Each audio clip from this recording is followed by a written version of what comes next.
Hello class, this is Tammy Burnett. This is a career profile for a mental health case manager. I spoke with someone named Kim Thurman, and she works for Behavioral Health and Recovery Services for Stanislaus County, where I live. Her past employment was with Merced County, and she was a case manager there, and that's the experience that I asked her to share with me.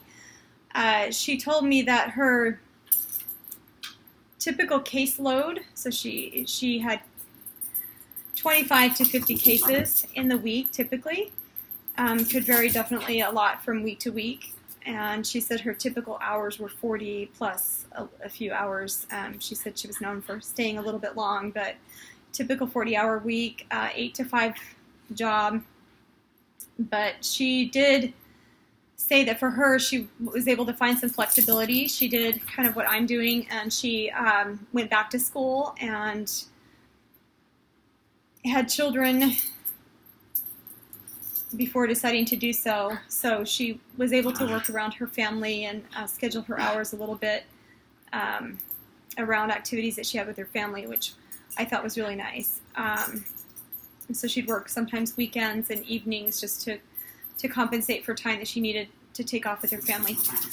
She said that typical stressors for her on the job were, her quick response was that just what you deal with, the issues that you deal with and that you see children having to cope with and deal with are very tough and hard not to take home with you at night. So that's probably the biggest stressor.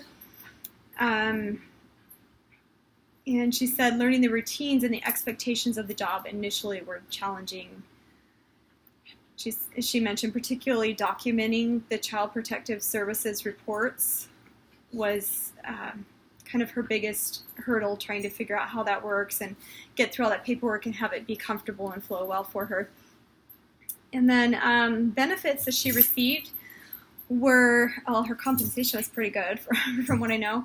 Her health insurance and government retirement, she received both of those. So working for the government, I think, is why she would receive retirement. I was a little surprised to know that there were retirement benefits involved, but it's a good reason to work for the government. They still have retirement benefits.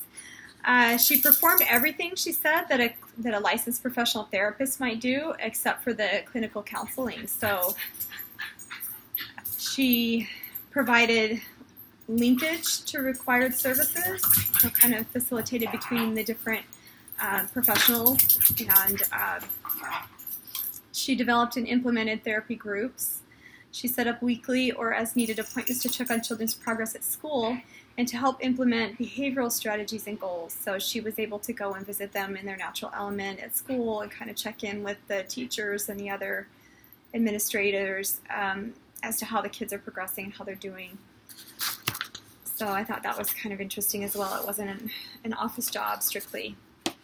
And let's see, she worked as a mentor for the children that she serviced.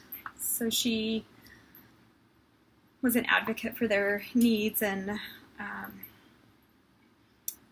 she enjoyed taking the kids on outings and helping them to get out into the community and explore things in the community. She felt like that was an important facet of her job in helping them to develop social skills and an awareness of the community at large.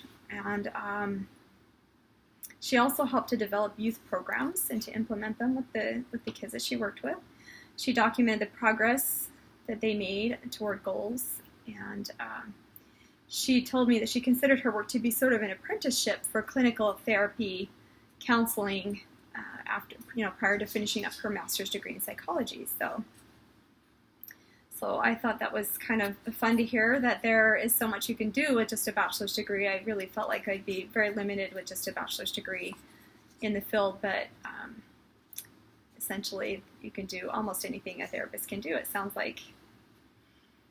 The educational requirements, I found online that there were some places that you could be a case manager without a degree at all. I was surprised to find that, but Kim reassured me that with the degree, your compensation's a lot better and your abilities are improved, so you're able to contribute a lot more in the job, and I'm sure the challenges and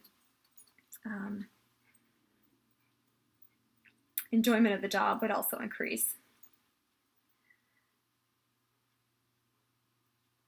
She said there's no additional certification required for this career for at least her position that she had. Although that can vary based on job requirements for other positions, I know.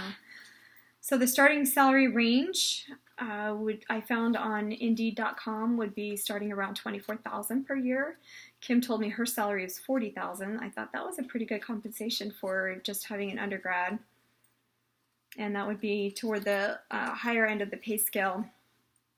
$31,000 is the average per year salary for the area in which I live. And some miscellaneous information is just that Kim really feels like the rewards outweigh the stress, and she really enjoys making a difference in the lives of the kids who require her services.